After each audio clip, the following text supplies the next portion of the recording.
This is Songs of All the Prodigals, a Prodigal Son adaption story by Nancy Nimmons Boyens. The soundtrack for this should be Rich Mullins' Growing Young. Tony walked into the football field coach's office underneath the stadium stairs. He bent over and picked up a pile of smelly football jerseys full of sweat. He threw them into a thin garbage bag and leaned over to knot it. His long hair fell into his eyes, and he pushed it back up into a man bun. His father and brothers had been washing the jerseys and mowing all the lawns at the football stadium for as long as he could remember. His dad had always said the money they made for all that he was putting it all in the bank, and it was going to be the boys' college money. But last year, their grandfather had died, and when he did, they found out that the year the boys were born, Grandpa had prepaid their college tuition through the Texas Tomorrow Fund, so all their college was paid off. Buck was a year older, and he had already graduated and gotten a football scholarship to play quarterback. So, since they were poor, he'd also gotten Pell Grant money. All of this money came back to him, and he spent it to get himself a truck. Anyway, Tony figured his share of this jersey money was something he had coming. His brother went to school close enough that he could come back and help his dad with the football coaching, as well as Buck liked to volunteer with the youth group at the little church called Grace Church, where their dad pastored part-time. But, Tony didn't want to run into that guy thing going on between the two of them. But what he did want to do was talk to his dad today. His dad, Michael, came down into the office and stood in that shaft of light that was coming from the stadium stairs. And so Tony looked up at him standing there on the concrete and said, "You know, Dad, we need to have a talk." And his dad said, "What's you got on your mind?" And so Tony said, "I want to go live with my mom. I've been talking to her on the phone about the fact that I want to go to art school. She really understands me. And, well, you know, she lives on the other side of town. And, you know, my girlfriend Josie that I just started going out with, she lives over there. And, I think it'd be convenient." And his dad said, "Well, you know, your mom's gotten off of the alcohol, but she's still on disability because she has these panic attacks sometimes. And it's kept her from holding a steady job. She's got a few problems." And Tony said, "Yeah, but the alcohol was the only official strike against her.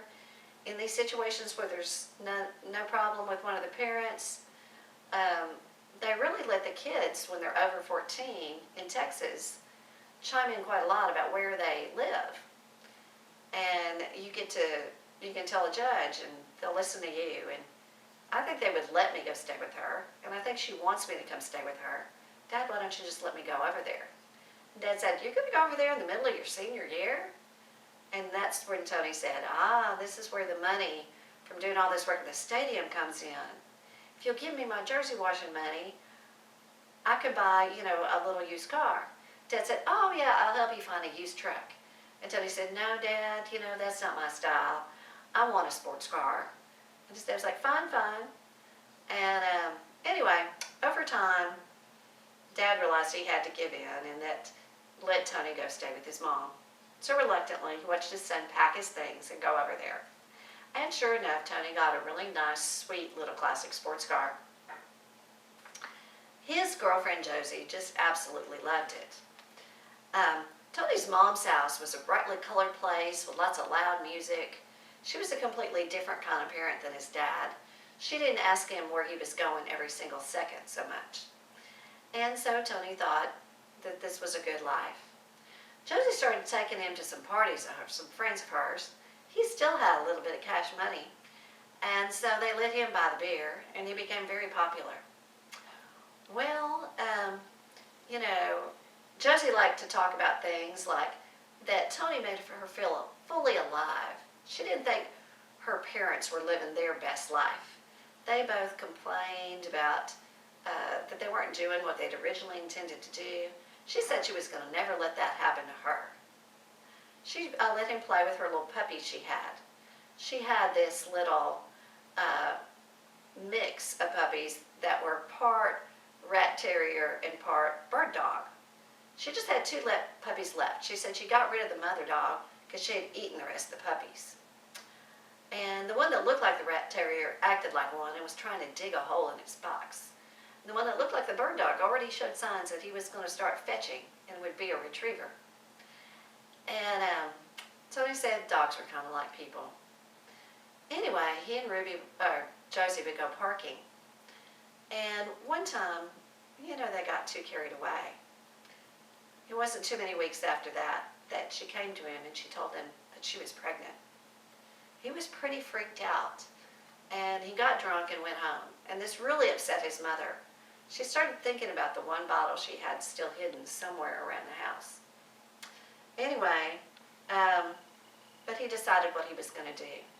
He went and he spent a lot of money and bought a pretty big engagement ring. And he went and parked with Josie and told her, I'm going to go to such and such art school next year, and there's enough money there to pay for our housing. We can live in married student housing, and you can just stay there with the baby and take as many classes as you're able to figure out how to take. But economically, I think we can struggle through and we can make it. And she said, I'm not feeling so good these days. I may, not come to school for just a few days, and I need a little bit of a break and to rest through and process all this. So please don't call me for a little bit. And he said, okay, I'm going to give you your space. When she finally came back around, she hopped into the car with him and they drove off to one of their spots. And she handed him this wad of cash. He couldn't figure out what that was about. And she said, this is your change. She said she'd gone and gotten an abortion. And this was after she sold the engagement ring. And this was the money left off in between. She also said she didn't ever want to see him again. That thinking about this whole episode would just make her too sad. Well, he was pretty devastated. He had thought they loved each other. And so once again, he got really drunk and went into his mother's. Boy, his mother really let him have it. And he tried to complain that he had broken up with his girlfriend. And somehow in the middle of this discussion, she grabbed his cell phone and threw it against the wall and broke it and just told him to get out. So he went and drove over. He called a friend he'd met through his girlfriend. And they decided they were going to go out to an Indian casino. So they were able to sneak in there and nobody carded them for their age. And pretty soon, Tony lost the rest of all of his money. As they were driving home, he drove his car into a tree, tinted it up in a pretty ugly way. But there were no cops around and it was still drivable, so he backed it out and got back to his mom's house about daybreak. She was completely furious that he hadn't been in all night. She had worried all night. And then she saw the dented car. She told him, just move out, just move out. So he did, and he started living in his car. It was daybreak when he left there, and he was exhausted, so he just fell asleep. When he woke up, it was nighttime, and he just slept again. Then he tried going into school. He was pretty nervous that his dad would come over and talk to him, because Mom would have called and told about all this. But she hadn't, and so his dad didn't come talk to him. The next day was interesting because the football team went on a rare overnight out-of-town trip, so his dad wasn't home. And so he had another day of school and another night sleeping in his car, and then it was the weekend. He hadn't had any money in all this time, and he hadn't had anything to eat except things he'd scourged off the people in the lunchroom. So over the weekend, he found himself digging through the trash dumpsters by the fast food places, looking for little small remains of hamburgers, and just a bite here and a bite there. And he was like, look at me, what have I come to? He was getting pretty bored in the car, and he just began to think about going back to his dad's house. He missed his room. He had a really nice drawing table there. He liked his posters on the wall. He had a nice stepmom. She made a wonderful Sunday pot roast. Oh, it was good. And, okay, so it was going to be Sunday morning tomorrow. He thought he would, maybe just drive up to the church. He wondered if it would cause a complete scandal.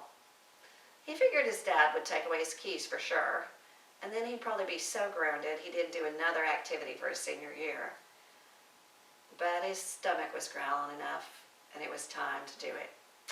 So he drove over there to the church, parked way down at the end of the driveway, and his dad saw him, and his dad came running. While he'd been out of town, he had called his ex-wife and found out what had all happened about the smashed-up car, and that she didn't know where he was. And he'd been pacing the floor and praying. And he just wrapped his arms around Tony in a great big old bear hug. And she said, "Son, you're moving home with me. You're moving home today. I'll take you home. Your stepmother's going to give you some pot roast. And then I want you to invite all your friends. We're going up to the lake. We're going to have the biggest barbecue I've ever thrown." And Tony had missed his friends in the youth group. He hadn't seen them since he moved in with Mom. He went off into the youth room to talk to them.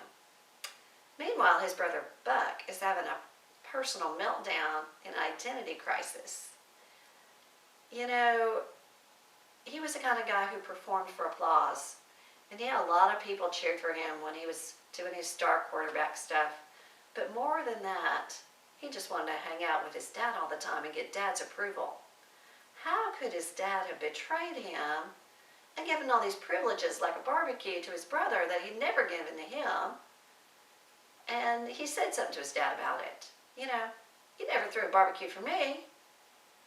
And his dad was like, "I love my sons, and neither one of you has to perform for me to show my love." And Buck said, "But it's just not fair." And his dad said, "Wait a minute. Here's the thing. I thought he was dead. I didn't know he drove off to that casino, if he'd gone over to some other mad place. I didn't know if human traffickers would have gotten a hold of him and carried him off. I didn't know if he was going to slam into another tree. I thought he was dead. And now he's alive. And I'm sorry, son, but I'm going to celebrate that. I'm sorry you're just going to have to deal with it." The end.